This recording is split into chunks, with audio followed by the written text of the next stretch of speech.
interesting cars of the day on Cars and Bids and Bring a Trailer and all the exciting automotive enthusiast auction websites that are out there, along with my partner Michael Deeb, coming to you from the San Francisco Foggy Bay Area. Good morning, Michael Deeb. How are you? Good morning, JP. Oh, We man. we are crawling across the start line with band-aids and duct tape and popsicle Woo! sticks, man.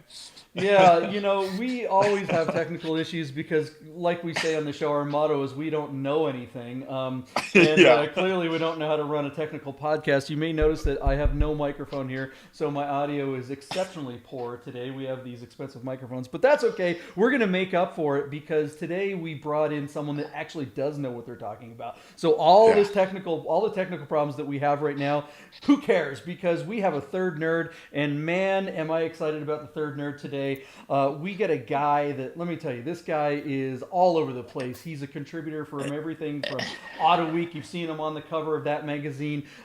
He's a contributor for Jalopnik and Flat Sixes and The Drive, a million other places. He's a respected journalist. He's the only journalist I know that will actually return my call on occasion. Bradley Brownell. Yeah, how are you? woo! Good morning. Thanks for hanging out, brother. Hey, good morning, bid nerds. I'm happy to be here, and I'm definitely a nerd, so I'm in it. He's in it to win it. I should also mention that Bradley is one of the original founder of Radwood. How exciting is that? Thank you. Yeah, there's four of us, four co-founders, and I am one of them. I've been there since the beginning.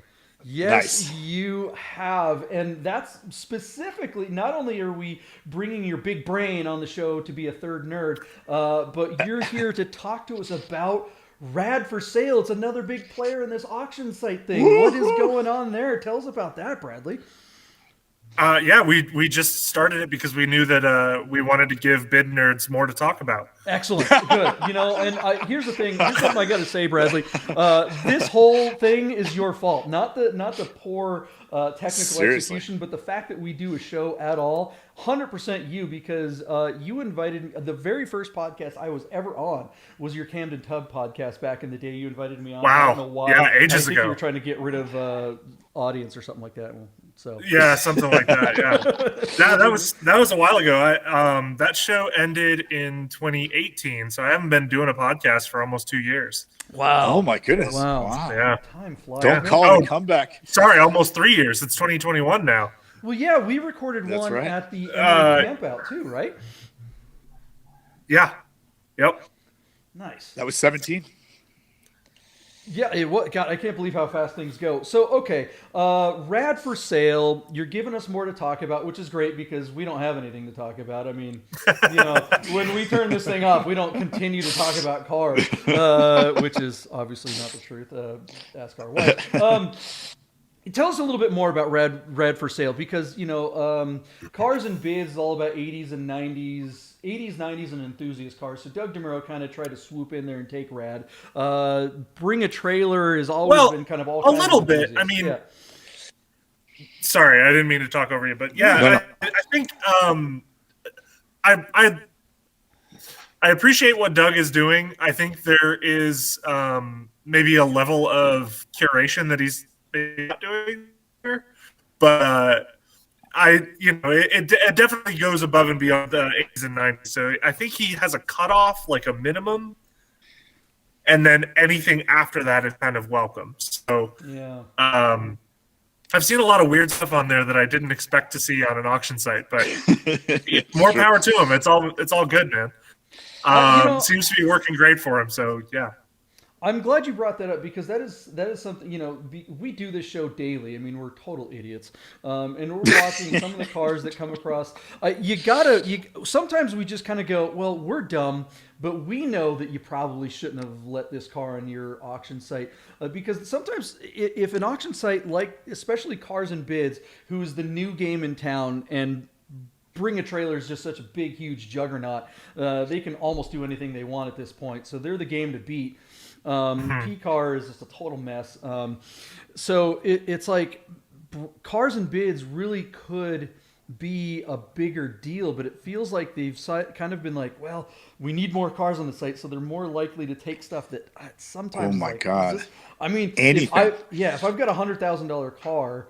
And I'm next to the next auction lot is a 1986 CRX SI with the wheels falling off in a complete rust bucket with poor pictures. I mean, how are you guys looking at curating cars that are coming onto Radwood? Right. Well, I mean, definitely we're much narrower focus. So it's 80 to 99 is pretty much the cutoff. Okay. If you have something that's like 78, 79 that extended into 1980, then we would accept it. Like and a Targa? Yeah. If you've got an SD or something, it would be welcome. Well, so thank you, Brad. Thank you, Brad. Yeah, he jumped in there with the Targa thing. You don't know what he's talking about. I recently got a barn find 79 Targa wide body slant nose. Yeah. Oh, well, mess. Yeah. That's the other thing is anything that's earlier than Radwood era, but specifically modified to be 80s, 90s. Yeah. You know, if it's a slant nose, that's definitely a 80s thing. You know. Yeah. But we would totally. This is Rambo all the way. It's like, Bradley, I'm coming for you. I mean, this car is coming to Radwood and Rad Forsale. I'm so excited about it because I think it's going to be ready to go when you guys launch March 1st. Is that happening in just a couple weeks from now, March right? 1st is the launch. Yep. Yeah. Wow. Sorry, Bradley. I cut you off with JP's Targa, but we've been talking about, hitting you up on the show all week, and I literally, as soon as you started to talk about it, a continuation car, I couldn't wait to jump in. So please, by all means, go back to describing the cars that you are specifically hoping to host on your site, and I'll try to shut up. So more cars on the newer end. You know, if it's a 2001, 2002, something like that, it would still be welcome if it was built in 99 and is visually indistinguishable. Okay. So if it is something that's from the 90s and was still built into the 2000s, like a Mark 1 Mercedes SL or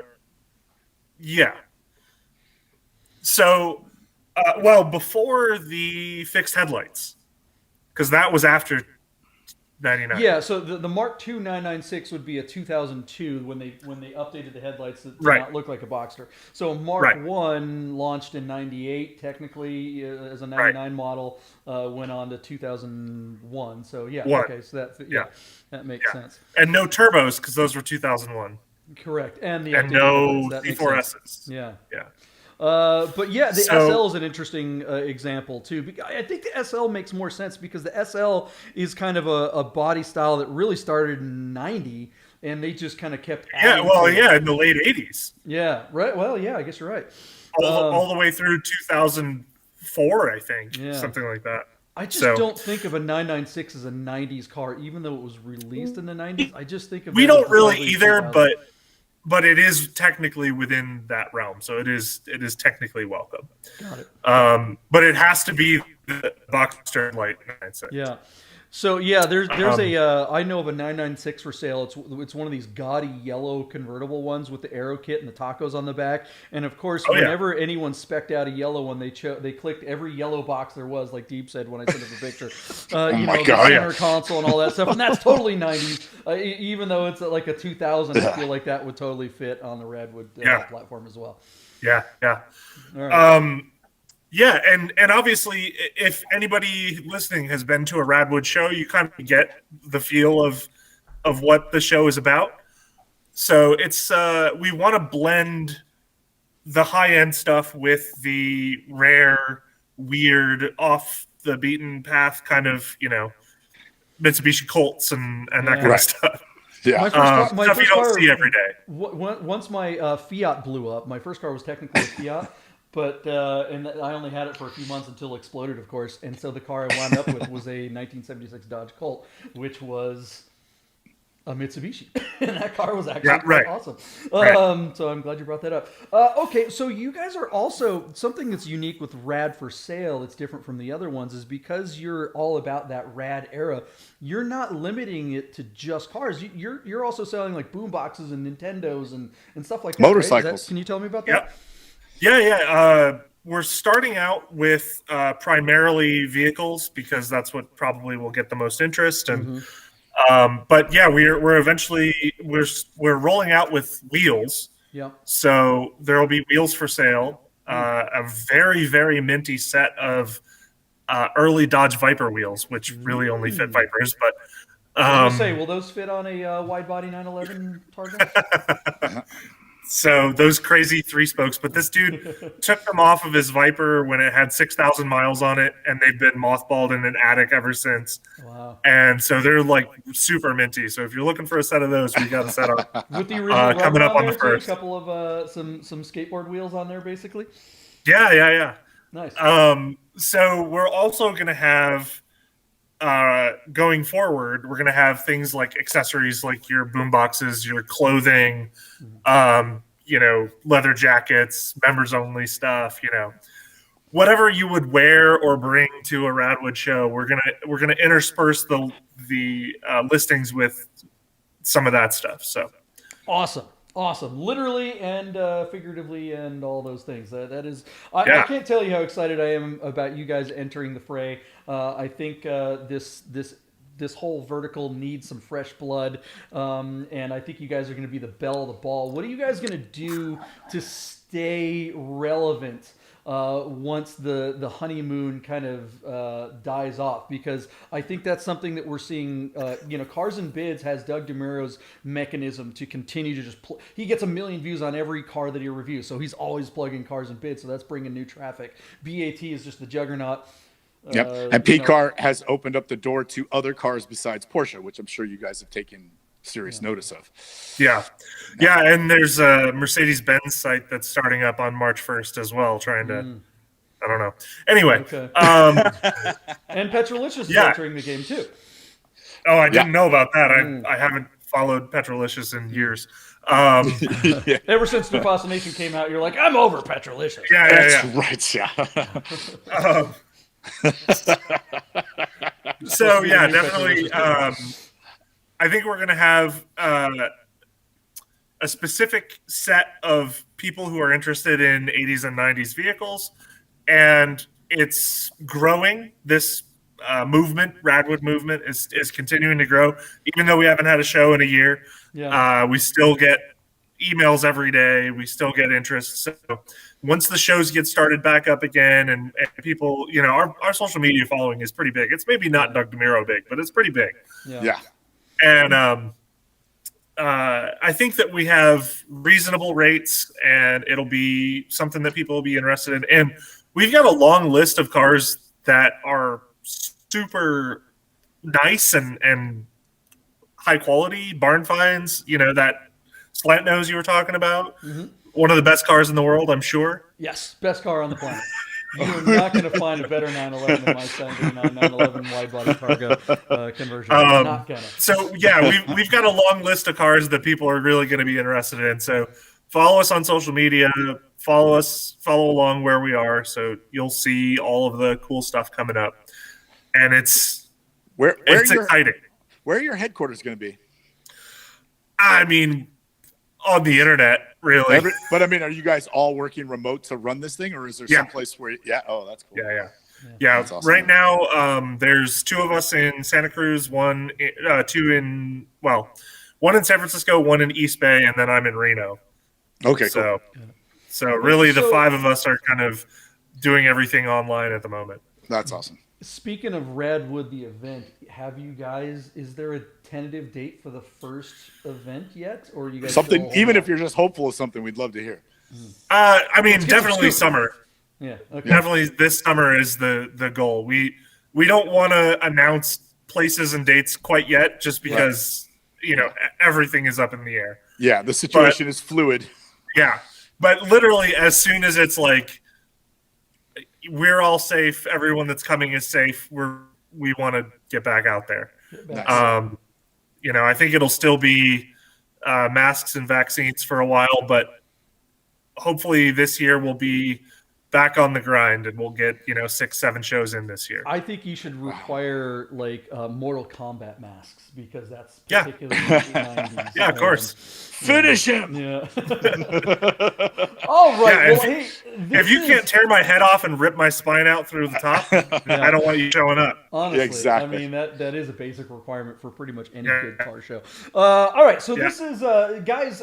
Thanks for joining us so far. If you just tuned in, I don't know why you would have just tuned in. I mean, we are supposedly live on the interwebs, so maybe you just saw it and you're like, hey. So down there is that is Bradley Brownell. For those of you who didn't catch it earlier. He's Radwood royalty. I mean, quite literally, he's the guy behind the guy. So make sure you subscribe, hit the notification button so you don't have to come in late when we do this live. You'll get the thing right there, and you can immediately come and watch and nerd out with us on the most interesting cars of the day on Cars and Bids. Bring a trailer, and soon Rad Forsale. One of the things that we do on this channel when we're not talking about Radwood is we discuss these cars and we make predictions about what we think they'll sell for when they hit the auction block and the hammer comes down.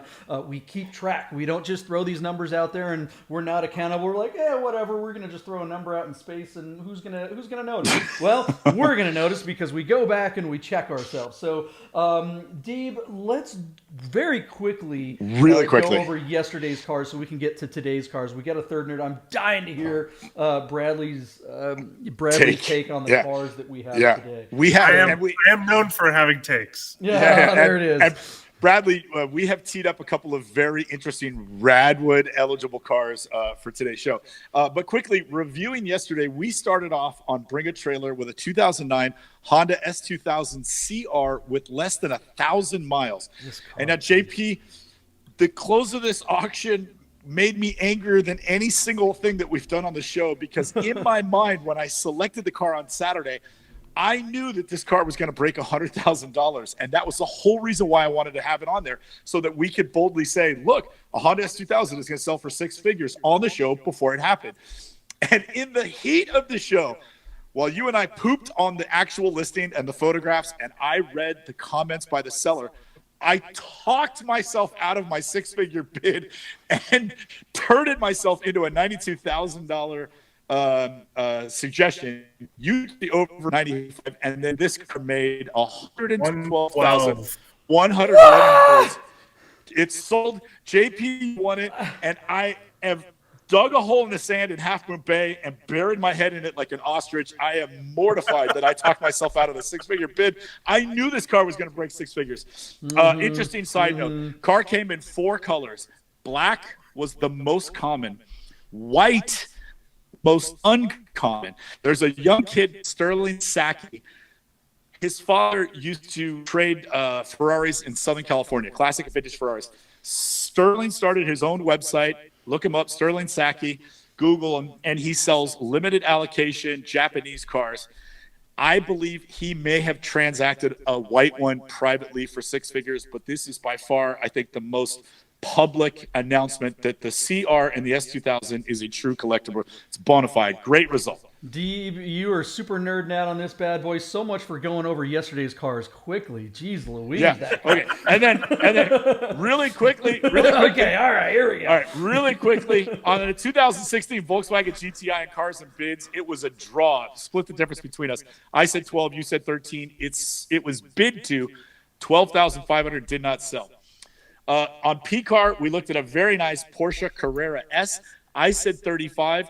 You said 34. This was the manual transmission car. This car brought a whopping $43,250 on P-Car Market. And JP, I would say that a Porsche dealer would struggle to get that kind of money. Yeah. So that's an interesting result for a cosmetically imperfect car. Anyways. Yep. We looked at a couple of SUVs on Bring a Trailer. The 2002 yellow Range Rover, the Borrego edition. I said 21. You said 20. The car sold for $21,250 for my second win.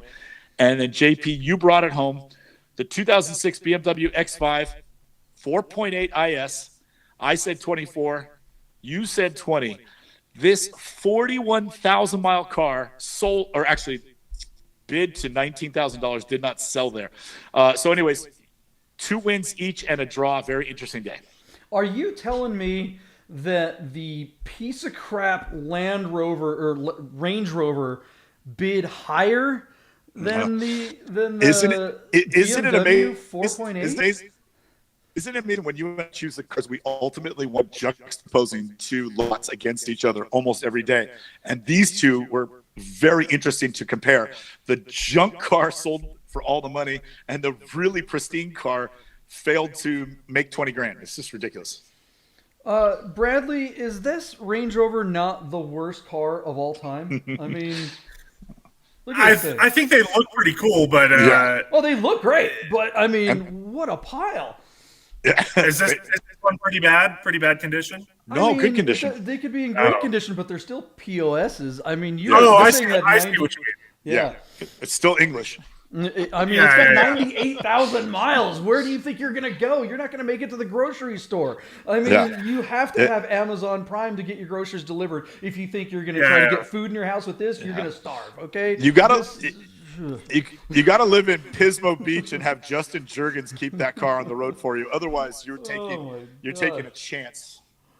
Yeah, I wouldn't take a risk on that. Yeah. All right. Well, there it is. Thank you for being much more quick once we kicked you in the butt there, Deeb, to get us going on yesterday's cars. Now let's move on. It's time to move on to today's cars. That's why people tuned in. We're here to nerd out on the most interesting cars on Cars and Bids. Bring a trailer, Rad for Sale today. So let's get to today's cars. What is our star car of the day, Michael Deeb? You'll have to tell me. No, I don't. Yeah, we didn't. I mean, we had so many technical challenges. We didn't even talk about it this morning. I apologize, JP. I don't know. That's all right. Look, we're going to start with the F car. Let's go. One of my personal favorite cars of the Rad era. Oh, the 1989? My favorite. Yeah, let's do it. All right. Cool. So on Bring a Trailer, JP, actually right in your backyard, this car is in Las Vegas, Nevada. Oh, really? With just 51,000 miles is this 1989 Ferrari 348 TS. What makes this particular lot so interesting is that this car has collected a lot of interesting mechanical parts that would, how should I say, it would confuse you into believing that it's either a later 348 or a Challenge 348 or a Series Zero, whatever the name of that special edition they made. Series Special. So it's got the Series Special carbon fiber bucket seats. It's got the Challenge Speedline magnesium wheels. And then it's got like the front lip spoiler and some stickers on it. And they even put a Ferrari Challenge badge on the back, which is incorrect to that car. But all that being said, this is still a great vehicle with just 51,000 miles, 5-speed manual transaction, some cool other upgrades like Challenge specification springs, F40 LM front discs, F50 rear brake discs. I think this car even has a 2B exhaust. So by all accounts, when you glance at it, it looks like a Challenge car that just came off the track. But this is, in fact, just a bare bones 348 TS street car that should pass a smog. So if you like that sort of hero look with all the decals that really would confuse people into thinking that this is a race car, this could be the correct Ferrari for you. While these motors aren't particularly fast, these cars are known for having great handling and great balance. And with a 2B exhaust and a Targa roof, JP, that roof comes off. Yeah. This car probably sounds amazing. And it's funny, as ugly as those seats are, I can assure you they're extremely comfortable and very, very good seats to drive around in. So anyway, there you go, JP. What do you think? Well, I got to hand this one off to Bradley because I don't know if you can get a more rad car other than maybe a Testarossa. You've got a Ferrari with strakes on the side and stickers. Come on, that's all me. I want this thing. What do you think, Bradley? Yeah. I absolutely. I'm totally down for this thing. I've loved the 348. I don't particularly love that it's a Targa. I would actually love this better as a coupe. Yeah. Because obviously, if you're trying to be a Challenge, you got to be a coupe, right? Right. It's like a jerk that has it's like somebody who's a jerk that has a 996 with a GT3 badge. Right. I take it that's a joke. Yeah. But we'll see. But I like the Lego modifications of Ferrari from stealing from other Ferraris. That's really cool. Yeah. Yep. That's one of the things I really like about modified Ferraris is when people do stuff like that, very like factory hot rod kind of style. Totes. And I, to be fair, I dig that about Porsches too. So, Hold on, wait a second, Michael Deeb, did you just say totes? I totally said it. I heard it in the echo, and I was like, "Fuck!" I said that on the air. I don't know what's worse, the F-bomb that you just dropped or saying totes. I don't know. Totes, for sure, totes is worse. Is definitely the worst. Totes is way worse. Yeah, way worse. Bradley, you used a term that I wanted to grab too. You said Legoed. I don't know if I've heard that term. That's fantastic. Yeah. You just take it from one pile and put it in the other. That is great. Yeah. Why have we not heard this before? That is so good. Yeah, bolts right on. That's a great take. Yeah. Subaru like that, Porsches are like that. Apparently, Ferraris are like that. You can Lego modify them. Why not? All right. And what a great place to put stickers. I don't know. You know, I've said it many, many times. The 348 is my favorite Ferrari, and I know that's just crazy talk to most people because there are so many better Ferraris. And I'm not saying it's the best Ferrari. I'm just saying it happens to be my favorite because when I was, you know, that age, when I was in high school, graduate, that was the Ferrari. That was the contemporary. Kind of like, I think it's the 964 Ferraris. I think they are gonna find love, and it was also the first one I ever drove. And oh my god, I love that car. Not fast, but just fun, right?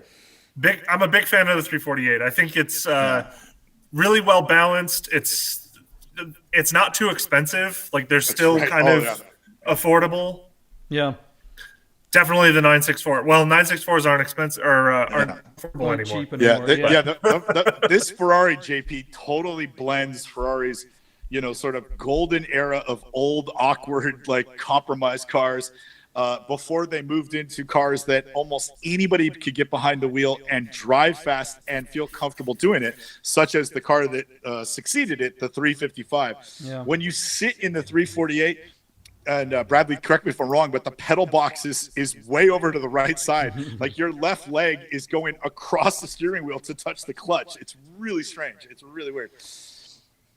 Hey, Deeb, you were celebrating your wife's birthday yesterday. Happy birthday, Esther. Did she drug you? Did she give you some kind of horrible, like something that messed with your brain? Because you said these are ugly seats, and these things are insanely awesome. What are you talking about? I don't still think there are prettier seats out there, but these seats work. I'm just telling you, those are good looking.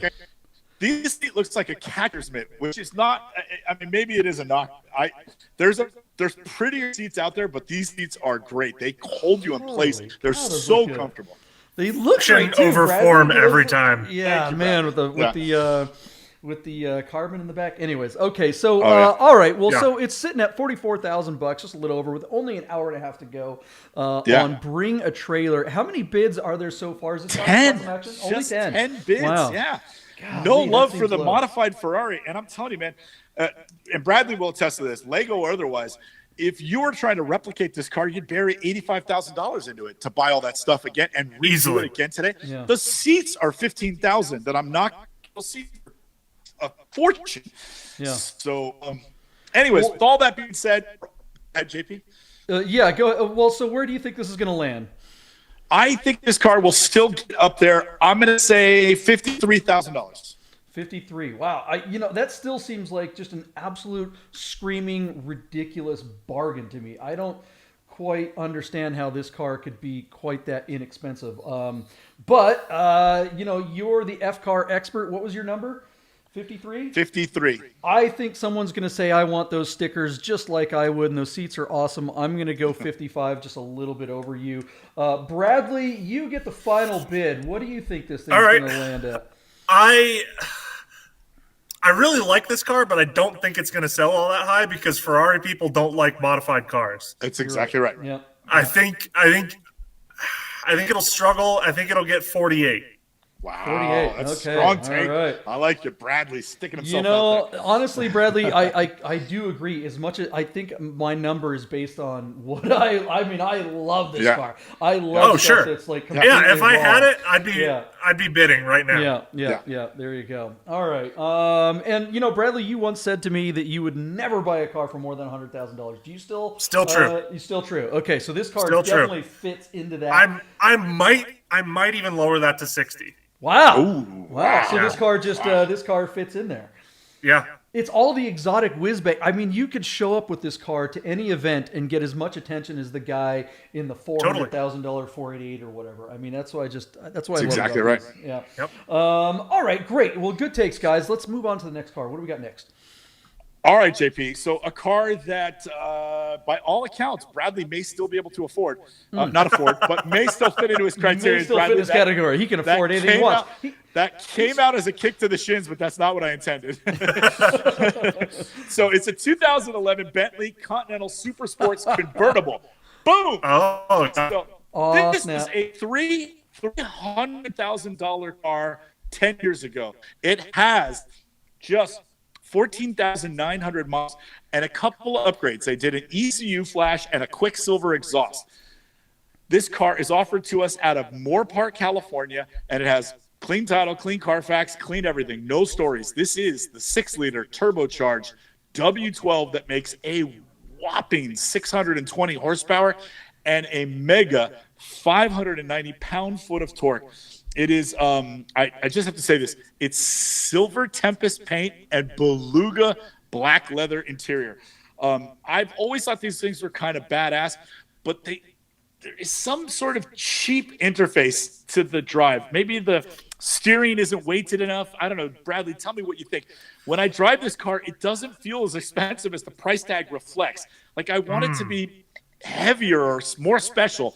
But it's beautiful to look at. They're fast in a straight line. But, man, look how soft they are in the secondary market. This car has got almost 2 hours to go, and it's less than $82,000. What is it? What's wrong with these? I don't think there's anything wrong with them. I think the buyers are the ones who are, I don't know, maybe wrong. There's no secondhand market for a Bentley or a Rolls. Yeah. Because if you're flexing on somebody, you're not buying something from 2011. Yeah. Well, I don't know. I mean, isn't this stripper car all day long, or a drug dealer, or someone that has a Russian accent? It's like opulence. I has it. I mean, this is this is the opening. This is the opening DJ's car. If you have a hoodie. Yeah. You know? No, yeah. That's the thing. Is it's maybe new money, but not new big money. Yeah. Not wealth. Yeah. It's not somebody who just maybe it's somebody who made $300,000 on Dogecoin last week or something. That's right, exactly. But it's not family wealth. It's not somebody who's been a millionaire their whole lives that's buying this used car. Personally, I think it's a really cool car. I think the Supersports is great. Yeah. And if you're gonna buy a Bentley, buy a convertible for sure, because it's fast either way, but you want to be seen in it, Right, that's exactly right. Point. Yeah, and that front end, I love the sort of honeycomb grille that the Bentleys have kind of brought back from their heritage cars a century ago. And then, by all accounts, the new version of this car looks to be super badass. I think this car, we talked about Audis yesterday. I think the cars like this struggle in the secondary market too, because nobody can afford to buy one of these new. So the people that are going to buy them on the secondary market, you're going to have to go get financing on something like this, and a car that's this old is going to be you're going to have to pay a high interest rate. So it's like, well, I mean, to finance a car that you're going to buy on an auction site. So if you don't have the money, I think it's a bad recipe. But I do think it'd be an awesome sled to drive down the. This is the perfect Vegas car. It is. It's a total Vegas car. It's a Vegas car all day. Total Vegas car. Yeah, absolutely. It's incredible, JP. The other thing too, it's a high interest rate when you have to finance it for 7 or 8 years too. And you got to keep. You also have to keep in mind that you're going to also need to be able to finance the repair bills that you're going to get, because they might be as much. You may as well have just bought a new one. Deeb, it's sitting at $81,000, a little over 15 bids, hour or so to go. Where's it going to land? What do you think? Platform, JP. Platform. I think this car with better photos, maybe a better exercise in the marketing, a video to hear that Quicksilver exhaust, although maybe there was one. I rarely dip down into the videos on cars and bids. But this, by all accounts, should be a 6-figure car, and it's not. I am – let's see, where is it at right now? It's at 81,000. Oh, man, I'm going to change my bid from 96 to 90. Yeah. $90,000. And that's generous. I'm with you. I mean, one thing that we just don't see on Cars and Bids as much as we see on BAT is late rallies. There was a bid as recently as an hour ago, but not a whole lot before that. No. The previous bid was 2 days ago. I think this thing's DOA. I think if it makes $85,000, I'd be shocked. Bradley, what do you think? I'm kind of right there with you, JP. I was looking at when the most recent bids were 2 days ago and then an hour ago. Yep. Yeah. I think that might be the last bid. Yeah. It might be. Yeah. So 82. Yeah. Did you give a number, Bradley? Are you just staying at 81? I think I'm able. Yeah, it's done right there. Yeah. 1.7 or whatever. Yeah. Well, cool. You know, the goofy thing is the bid from 2 days ago was 81,234, and the bid today was 81,750. So it was by no means a knockout punch. Like when we saw my personal Cayenne the other day, you know, it went from 12 to 15, then 15 to 18, and then to 20 in these big, huge chunks. Swings. That previous bid 3 days ago was 75, so it went from 75 to 81. So that one, he probably felt like it was a knockout, and nobody was going to bid it, and then somebody just one-upped him a little bit. Yeah. So maybe these two guys duke it out for another few $1,000 at a couple $100 a pop. What a weird. I feel like if you're going to put in a knockout bid, it's going to be your max. Yeah. Right. Yeah. So that guy at 81,234, he's not coming back. Yeah, you're probably right. Especially 2 days ago, he's probably forgot about it. And could you imagine if he like gets the emails like, "Oh crap, you know, I forgot I bought a Bentley. I'm getting a divorce." I've been outbid by $43.17 on a $100,000 car. You're like crap. All right. Well, hey, bring that car to Vegas. Let's drive it around on the strip. All right. Great take. Good job, guys. Let's get back to some rad era stuff. I mean, what is this modern? We got Bradley Brownell. He's Mr. Radwood. Come on, man. Bradley, this car was selected just for you. We changed it up at the last minute, 1991 Toyota Celica GT convertible 5-speed with just 40,000 original miles out of Henderson, Nevada. Boom, no reserve. This car is going to sell. Where's it going to land? Now, Bradley, you must realize this car has had action this morning. It's already, since we started talking to you, it's jumped from like $4,000 up to $7,000. Wow. And it's on 14 bids. So it's at $7,250. Cloth interior, front wheel drive. Bradley, were these VVT motors? Weren't they the variable valve? Yeah, I think the GT may have been. That might be too early for us. Might be too early. Okay, I'm guessing. I'm not professing. These cars were only $21,830 something. It's cut off. But anyway, you can see how inexpensive these were when new. My cousin lived in North Carolina, had this generation Celica coupe with an automatic, put everything he owned in it, and drove to L.A. And drove that car around for years and never, ever had a problem with the car. He loved it until somebody in San Francisco hit the car and totaled it, and he was really upset because he wanted to keep that car forever. Yeah. So, yeah. Yeah, I very nearly bought one of these on eBay about 10 years ago for $2,500. They're great cars. I really love driving them. It's not something I would consider collectible. It's not something I would really consider super valuable. It's not the GTS. It's not the four-wheel drive turbo. The all-track. Yeah, right. Celica all-track, Yeah. And being a convertible, it's going to have limited appeal. I don't know. Look, this car is the perfect car. Where's this one listed? Toodle around in, right? This is actually it's in Vegas. Yeah, it's in Vegas. Oh, what site? Oh, BAT. Oh, okay. No, you're good.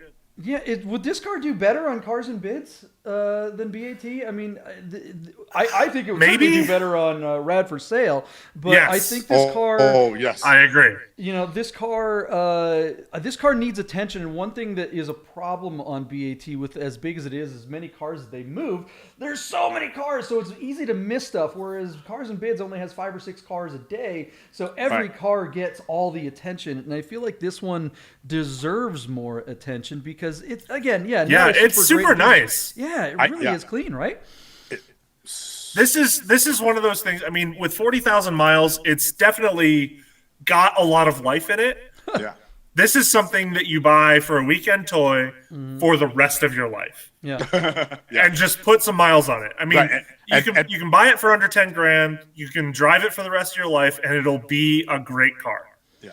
And you can pay cash for it and never carry a note. Yeah, I mean, you could buy this car and you have your other cool cars that you drive around and go to events, but you could be like, all right, where's Radwood this month? It's in Wichita? Yeah. Let's go. Oh, there's a Radwood in New York? Yeah. Let's do it. There's a Radwood in Idaho? Whatever. Put the miles on it. Who cares? Yeah. I'm guessing we won't ever have a show in Wichita, but I mean, I don't know. Kansas just deleted Radwood. Well, wasn't this car from Kansas? I thought I saw the stickers. He's from Wichita. Yeah, that's why. All right. Check that out. Yeah. All right. Very good. There's a sticker right there, guys. I don't know if you guys can see it, but here is the thing that I will say though: cars like this don't exist anymore. Yep. Yeah. You can't buy a new car like this, and that's something that I think will. Hold on, qualify that. What do you mean can't buy a car like this anymore? What is it about this car that you can't get in a new car anymore? Convertible, inexpensive, front-wheel drive. 4-passenger convertible. Easy to afford for a normal person. Yeah. Like the cheapest convertible on the market is like 50 grand now. Wow. And what is the cheapest convertible on the market? A Miata? A Miata, right? Okay. You can get a Miata, yeah. But it's not like a 4-passenger car. Fiat 124 is dead. Yeah, okay. Miata is like 30. And that's 2-passenger. So that's 2-passenger. Right. So I guess you could get a Camaro or a Mustang. Oh. Okay, all right. Which is similar, but they don't have the economy that these cars have. And they're way more expensive to insure than this was back in its day. Yeah. So, I mean, just like an economy, front-wheel drive, easy to drive, convertible, that's sort of sporty, that just doesn't exist anymore. Yeah, I think you're right. And this one is just new enough that it has an airbag, so it's like not completely death trap. So you could put a teenager in this thing and not feel horrible, right? So my point with that, if you can't get it anymore, is it'll probably hold its value. Yeah. Oh, yeah. So it's not going to go up a lot, but I don't think it'll go down. Yeah. So you can buy it for 10 grand and hold as many miles on it as you want, and sell it for 10 grand in 20 years. There you go. It's true. Yeah, it's a great take. If they let you drive it on the grid, if you can make it retroactively install a autonomous driving unit. I don't think anyone's ever going to do anything like that.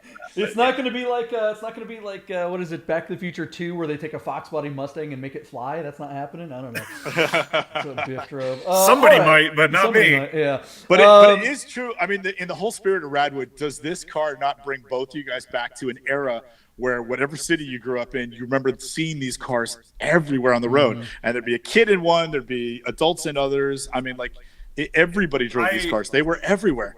I grew up in Michigan, so not so much. Foreign cars, not so much. Yeah. You're driving big three if you're in Michigan. JP, up in Seattle, did you see Japanese cars like this, like we did in the Bay Area? Oh gosh, yeah. I mean, there were Celicas for days.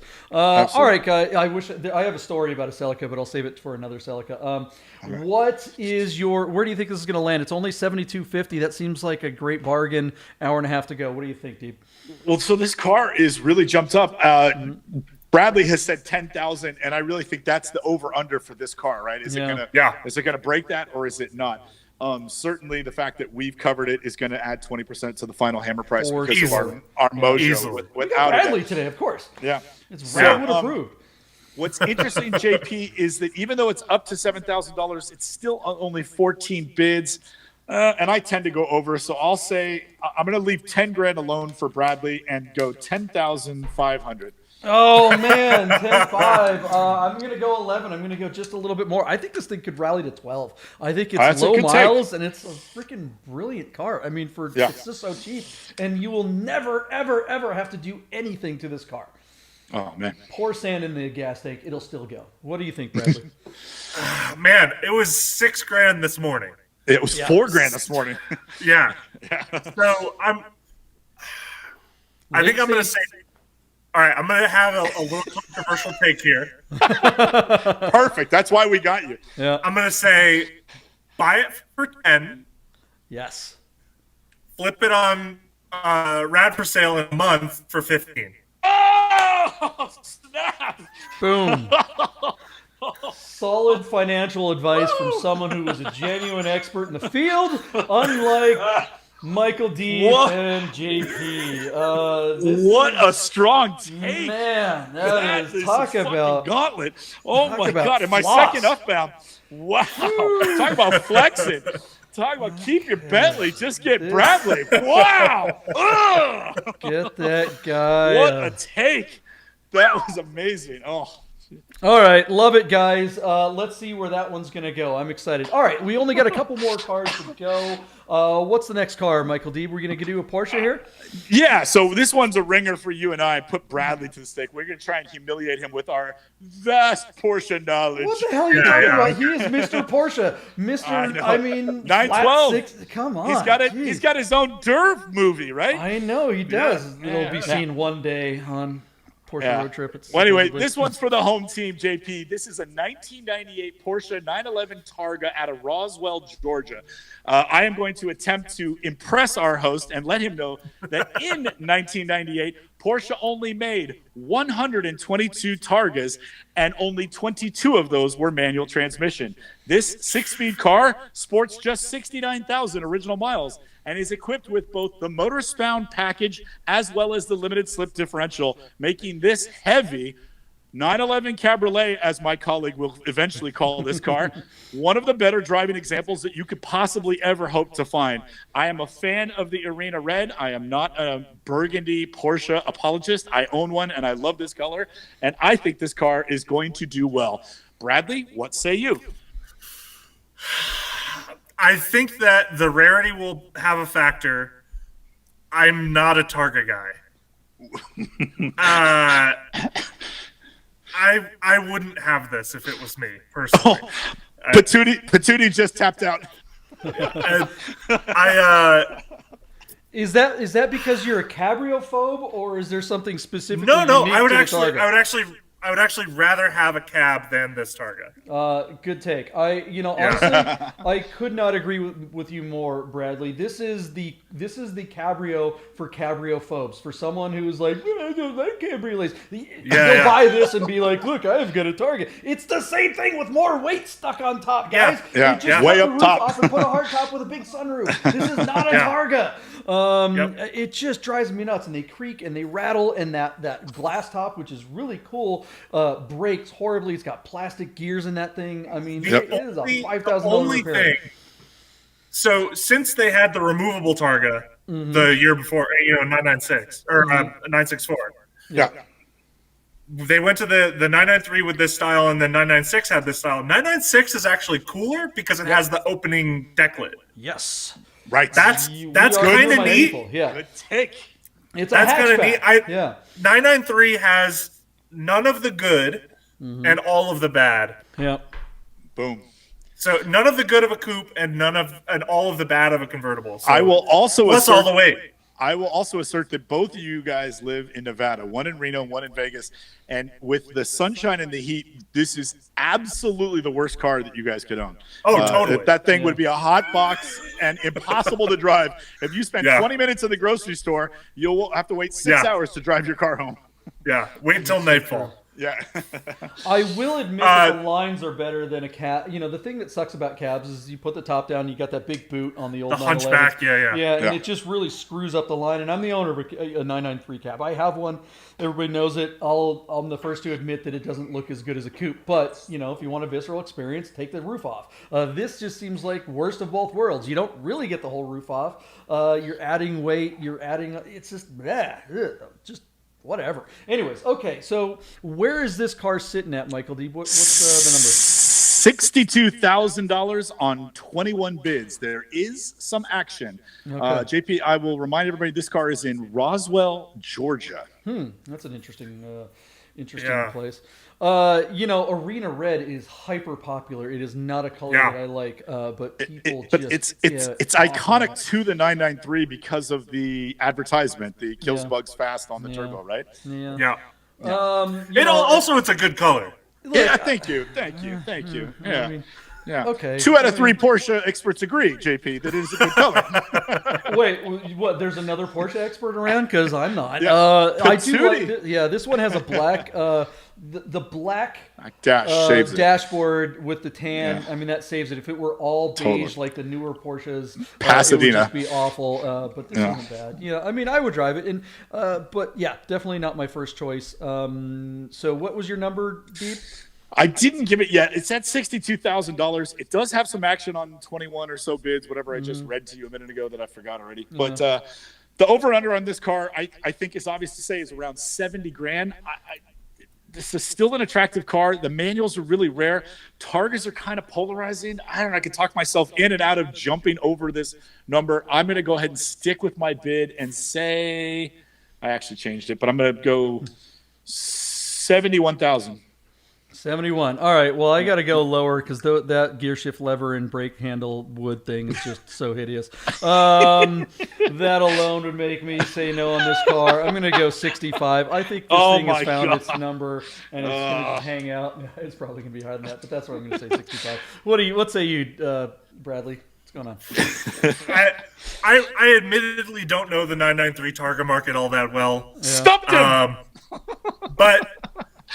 Not as much as a 912 that needs an exhaust manifold. Right. Sounds better that way. Yeah.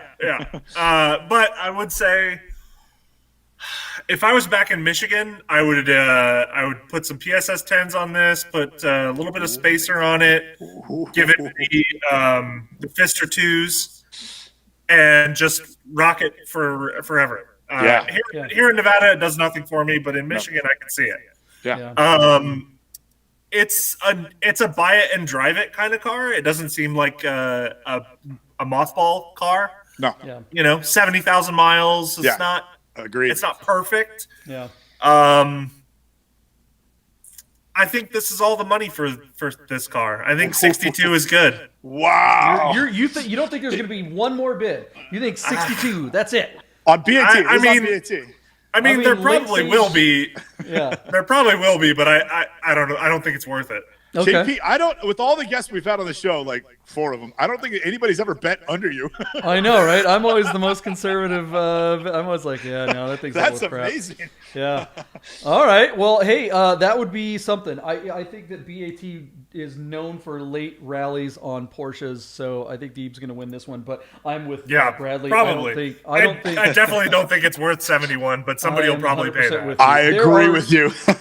There are coupes on the market right now that I know of that are less than this car and are way better. All right. Well, there you go, guys. We got one more car. This last one is this was a head scratcher. This will be interesting. See what your take on it is. So, Bradley, this car, again, hand-selected just for you. Talk about saving dessert for last. 1987 Sterling 825 SL. Look at him. Look at him blowing kisses. Kisses. He's blowing kisses to the courts of peasants. Look at him. Oh, my God. I love it. This car, it's so funny. I will admit, I'll completely turn on myself. I always thought, why does everybody hate on these cars? They look like an Acura Legend. And then I read up on this thing. And exactly what it is. You took Bradley's take. What are you doing, Deeb? Come on. That's what I do. You're not supposed to be mean to our guests. Jeez. I didn't. I had no idea. I read up on it and I was like, oh my God, this thing's an Acura Legend. How come it did so poorly in this country? And I'll let Bradley jump in there. But basically, this 1987 has just 27,000 miles original. It's out of Marina del Rey, California. It employs, which I did not know up until reading up on this particular lot, that it uses the Legends 2.5-liter V6 drivetrain, and I believe it's even built on the same platform. Bradley, jump in here anytime. Is that correct? Oh, yeah. What's amazing is that with the greenhouse and the two-tone, that sort of Ferrari boxer trim, Sterling didn't go very far to they thinly veiled the fact that this is in fact an Acura Legend that was just assembled by the Austin Rover Group somewhere in the UK. So these cars are incredibly soft in the secondary market. Their life in the United States was short-lived. I don't know much more about them. Bradley, take it away. Yeah, Sterling was a British brand, and I think that's part of why it had such a hard time in the U.S. It wasn't marketed very well. They didn't have a lot of budget, and it's really nothing more than a Acura Legend, just with a different badge and some slightly different bodywork. Well, it lacks the box cut fenders that made the Legend look cool, evocative of like a 944 or an E30 M3. Sure. This car is more sleek, and then tried to give it like some rich leather and a little hoity-toity. But man, these cars were a commercial flop, were they not? Yeah, they tried to go like Jaguar-ish, but with Honda reliability. But then they gave it some British electrics, and the whole thing. That's what I'm saying. This is basically you take one of the most reliable luxury cars ever made in an Acura Legend and add Lucas Electronics. What a brilliant idea! This is like a Range Rover just squished down with a better powertrain for sure. But I mean, geez, what? Oh gosh. If you want a Legend but don't want it to work, this is the way to go. That might be a little too harsh, but. Yeah. So you're saying the engineering team that worked on this car for Sterling were a bunch of British dentists, right? Yeah, right. Nobody wants this car. When I first saw it when I was scrolling through, I thought it was a 164 Alpha. I'm like, wait, no, I remember these. But this would be really cool at Radwood. I would love to see one of these in real 100%. life. I haven't seen one 100%. since the 90s, so that'll be kind of cool to see. I don't think anyone has. Yeah, right. I mean, I think they all rusted not out even and at Radwood. broke down. Yeah. What is this going to land at, Michael Deeb? It's only at $4,000. $4,187. It has not gotten a bid probably since 1987. Yeah. It's on 12 bids, JP. There is a little tiny bit of action, but nobody has shown their cards. Or maybe they have, and that's just all these things are worth. By far, I would say, JP, the way you and I have been like scouring the market, this has to be the nicest and maybe one of the only Sterlings to come to market in a national forum in probably a couple of years. So I don't know, $6,500, maybe. Yeah, I mean that does seem like a bargain. Money. I mean that's all the money in the world. But it's got to be the nicest one. It looks like it runs. It's out in the street. It's not in a British repair shop. And it's in California. I mean, should we go get this car? Do we go? The LeBron. Will it make it across the desert? I don't know. Yeah, maybe instead of asking Bradley's take on this auction, we should ask Bradley what it'll make on Radwood's auction. Rad Forsale. Yeah. $15,000. Bradley? So I think that's too strong, but I think it would get more on a Rad Forsale than it might on a Bring a Trailer. That For one thing, we would promote it harder. Oh yeah, because this is definitely our brand. Exactly. All right. So what do you think it's going to land at? Well, look, Deeb already gave his number. $6,500. You said $6,500. I'm going to say $6,000. Bradley, what do you think? There's 4 hours left, so there's potential for something. I mean, that's such a bargain number. Someone could be like, "Really? I can get this car for $6,000 or $7,000? Yeah, it's $26,000." I might even like. Okay. I feel like this is the kind of thing like where somebody in the Bay Area sells their house for $10 million, and then they come to Reno. Bedroom. Yep. They come to Reno and they're like, "Oh, I can buy this house cash for $10,000 over asking." Mm-hmm. So somebody's going to come in here, flop their wang out on the table, and put a big bid on. So I'm going to say $7,000. Why not? They could buy a warehouse in Reno and just fill it full of Sterlings. I mean, that is exactly how. I mean, that's GameStop right there. I mean, that's going to be both of them. Every Sterling on the market. Both available Sterlings in the United States. I think most of them were used for target practice out there in Walker Lake.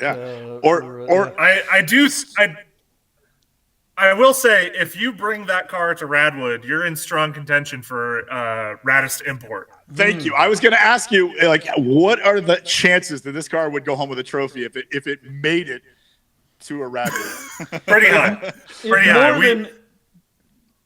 Go ahead.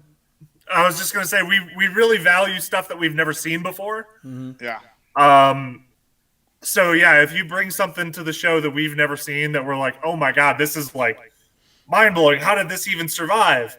Yeah. That's going to be in good contention. That's if awesome. more than 3 people watched our show, I think we would significantly raise the value of this car. Because that's a reason to buy it right there. Geez, we get 6 or 7 grand and almost be guaranteed a trophy. That's awesome. Listen, if you own a really nice Acura Legend, even Bradley's high bid at $7,000 is a reasonable price to pay for a parts car. Yeah. Whatever. Look, here's the thing, guys. Whatever seat position you want, when you get in that car, get it in that seat position. That's probably the last time it'll ever move from that. So do not let your wife drive it if she's shorter than you. That's a good take. Up, That's a good take. Here's something I do have to say about this auction. Yeah. Leaf through the photographs. Mm-hmm. And you'll see that they have like 5 identical photographs of the back seat. And 5 identical photographs of the radio. It's like, why? Oh yeah. Take better photos. Oh boy. Now you're speaking my language. We constantly say that photos sell cars. They do. They absolutely do. You gotta wonder that CR 2000 S2000 from yesterday that brought record numbers 100. Yeah. What was it? 100 something thousand? 110? 112. Really nice photos. That would have 150. Yeah. Thank you. They left 20 grand on the table by not photograph. And how hard is it? Hire a photographer. They're $500. If you have a high dollar car like that, spend the money. Yeah. And it'll pay you back 10 times over. Yeah. That ad looked like it was for an JP S2000 worth $6,000. Yeah. What? Absolutely. JP says that every day, Bradley. What you were just saying about spend the money. If you think you have something, spend the money because it'll come back to you tenfold. Easily. Yeah. Easily. Yeah. And the thing about that car, it bothered me yesterday. It bothers me a little less today, but it bothered me yesterday because I would buy an NSX over that, a new NSX over that. That's interesting. That's an interesting. They got like 25 grand on the hood right now. Like, go buy an NSX and you would have way better car for the same money. Yeah, it is incredible. Wouldn't you have a car that's depreciating though? A new NSX. Yeah. But this car. But it's a supercar. Yeah. You can't drive this S2000. The whole thing is that it's a low mile car. Yeah. So you're gonna lose. You put 10 miles on that car, you're losing 10 grand. Well, see, this is where the DWA DNA is kind of leaking into the Bid Nerd show. DWA's favorite bit is to say, okay, if you could only have 1 car or 2 cars, and here's a couple of things, which ones would you get? I don't think the person who owns that bought this NSX, this, I agree. S2000, that's not their only car. They've got 50 other cars that they're collecting, right? I agree with you, and I understand that that's the case, but your money's better spent elsewhere. I don't know. That's well over $100,000 Bradley cap. Right. Yeah. I'm that's part of it. I'm never spending 100 grand on a car, and that's part of it. Yeah. I don't see the value in 4 wheels for 6 figures. If you want a classic NSX, you better get one quick because those seem to be creeping up, right? Yeah, those are going up. So JP, there was a 92 that was like, if we would have covered one more car or we dropped a car out last week, there was a 92 white NSX with like 22 or 27,000 miles. And I have been acutely aware that these white special Honda products bring a massive premium.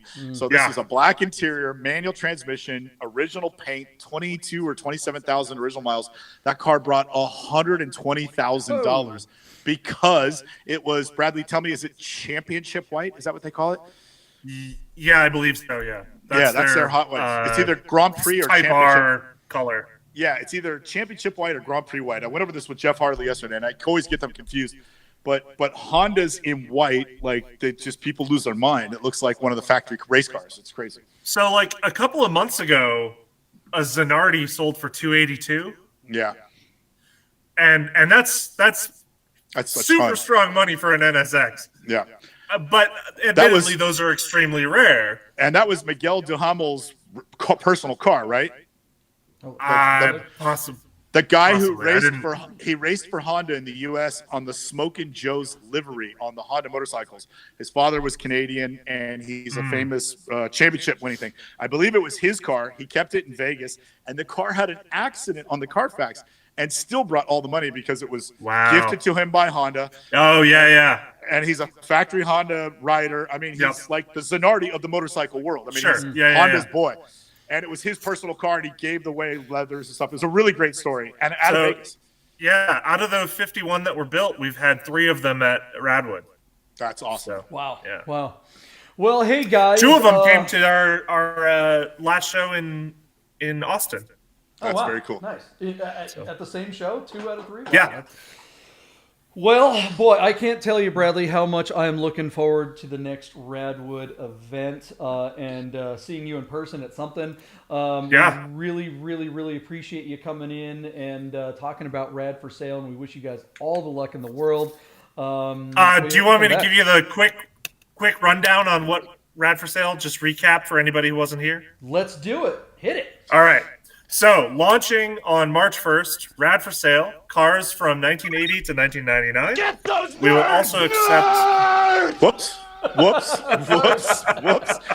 was not what was supposed to happen. Premature bumper. Happens all the time. They sell a cream for that. I apologize. Yeah. I told my wife this happens all the time. Yeah. It happens to every podcast. Did she believe you? Exactly. Oh, my gosh. So, yeah, we'll have cars, trucks, motorcycles, SUVs, everything from 1980 to 1999. And we'll be slowly fading in parts, accessories, clothing, everything from the era. So you can have a my brain just died. No reserve? No reserve. Yes, thank you. You can have a no reserve listing for $45. Reserve listings are $85, and then a royalty listing is $125.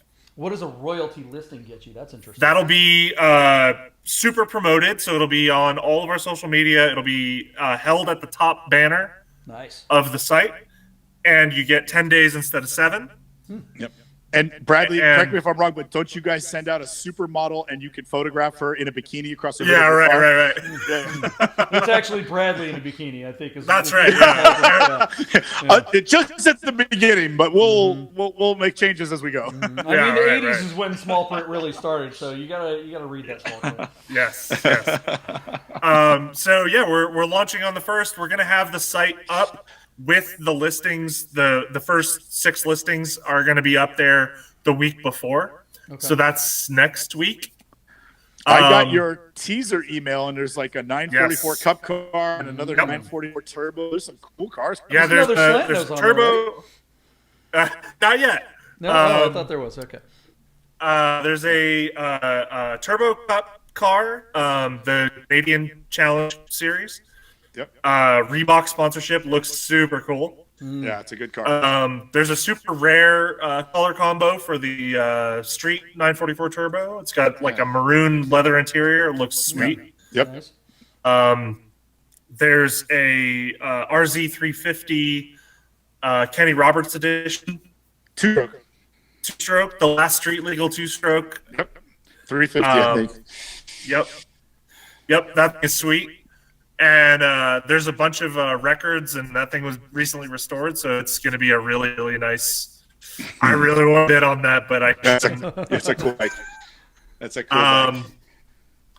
And so there's a bunch of stuff out there, so go check it out. radforsale.com for more info, and sign up for the email list. We've got thousands of people already signed up, so super stoked about that. Nice. What is the buyer premium? So if you're a buyer, how much you paying Rad for Sale to buy the car? I didn't ask that. Okay, all right. Yeah. I'm sure it's much lower than all the other ones, though. Yeah, I know that it's not going to be a lot. I don't have it off the top of my head. I'm sorry. Okay. All right. Yeah. Well, we'll have to ask Brian or something like that when we're dug into the programming and writing auction listings and everything. So everything is hectic right now, and I took a couple hours to come talk to you bid nerds. Yeah, I mean, okay. There's a response to that, but I'm not going to give it. Bradley, when Rad Forsale is delayed a week, Bradley's going to blame it on the bid nerds for sure. Yeah. No, we should be ready for launch day. I'm getting really excited. It's just, the last final mile of your marathon is always the one that's hardest. Yeah, the final mile. Yep. Yeah. We should do some live bid nerds on the closing of the auctions on the first day. Absolutely. Oh, that'd be fun. Would you hang out with us to do that? I would love to come back. Yeah, especially. All right. Awesome. Especially if we're talking Rad Forsale. I mean, I say we do a special episode. Let's when we close up the show, let's circle back and talk about that because I am all about it. Let's do it. I'm in. Yeah. Let's do it. All right. Yeah. All right. And let's then get our Pico lawyers Market on the phone. guys, yeah, the Pico We could Market probably guys have come on a- and say we could probably have a recurring segment, maybe once a That'd be month. amazing. Yeah. Absolutely. Let's do it, man. You're welcome on the show Fantastic. anytime. If anybody Cool. wants to see the stuff other than Rad for Sale, you've got articles. You're contributing all over the place. Where can we find your content these days? Yeah, I am the night blogger for jalopnik.com, so I'm there from like 5 to 10 every night. Nice.